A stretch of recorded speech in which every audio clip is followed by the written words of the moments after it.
Assalamualaikum warahmatullahi wabarakatuh. Saya Rima Marini dari kelas Farmasi B19 dengan NIM 1904010155. Saya akan memaparkan hasil kerja tugas saya, yaitu resum titrasi bromometri dan iodotimetri. Yang pertama, dasar teori dari bromometri adalah penetapan kadar suatu zat berdasarkan reaksi redoks menggunakan brom. Bromometri disebut titrasi tidak langsung atau reduksimetri karena sampel tidak dapat bereaksi langsung dengan BrO3 atau bromat dan digantikan dengan natrium tiosulfat. Yang kedua, titrannya yaitu larutan brom atau BrO3- dan natrium tiosulfat. Yang ketiga ada analit, yaitu isoniazid, natrium salisilat, dan asetanilid atau zat-zat bersifat oksidator.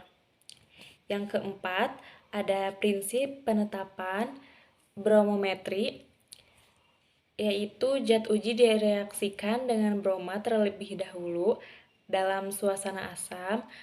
Kemudian, kelebihan brom direaksikan dengan Ki berlebih lalu iodium yang terbentuk dititrasi dengan larutan natrium tiosulfat menggunakan indikator kanji hingga warna biru tepat hilang.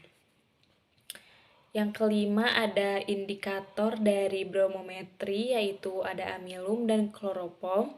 Kelebihan Br2 diberi Ki, iodium yang terbentuk dititrasi dengan natrium tiosulfat. Yang keenam ada penetapan kadar atau metode bromometri. Penetapan kadar senyawa berdasarkan reaksi reduksi oksidasi, di mana proses titrasi reaksi antara reduksi dan bromin berjalan lambat, sehingga dilakukan titrasi secara tidak langsung dan menambah bromin berlebih. Yang ketujuh ada contoh aplikasi penggunaan titrasi di bidang farmasi, yaitu untuk menentukan kadar suatu senyawa.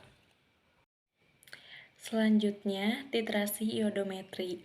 Dasar teori dari titrasi iodometri adalah merupakan analisa titrimetri yang secara tidak langsung untuk zat yang bersifat oksidator seperti besi, tembaga, di mana zat ini akan mengoksidasi iodida yang ditambah membentuk iodin.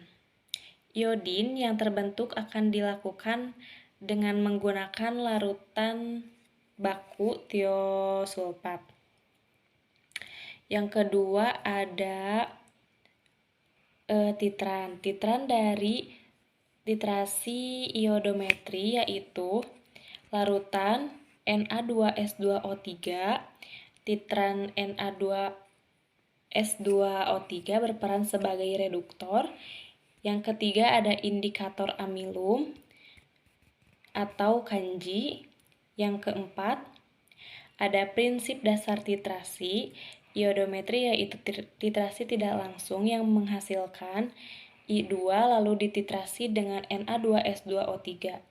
Untuk penetapan kadar reduktor yang akan ditetapkan kadarnya langsung dititrasi dengan iodium.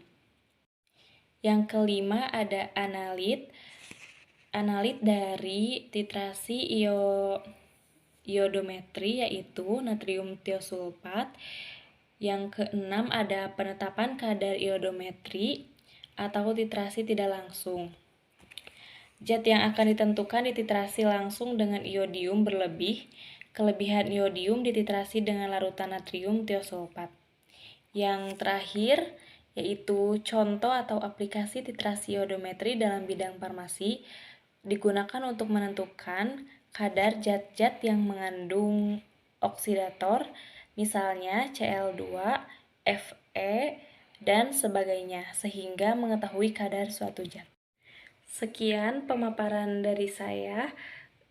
Mohon maaf bila banyak kekurangan. Wassalamualaikum warahmatullahi wabarakatuh.